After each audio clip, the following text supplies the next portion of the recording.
Hello everyone! In this creative course and using Photoshop as a main software, we'll learn to generate from scratch a fantasy world map. This course will be structured in several lessons. First, we'll briefly see the origin and history of cartography or map making as a reference. We'll then research different examples we can find throughout history, both with real maps and maps that were created to support fantastic worlds. We'll look for references about the style and the way to create these illustrations using to-date methods. So once we've chosen the method, style, target, and application, we'll start shaping our continents, seas, mountains, and forests.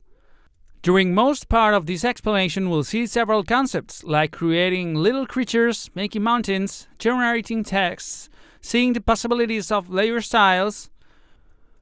Once we've finished our work, we'll be able to fantasize about entering this imaginary world and travel beyond the created map. The destination is your choice.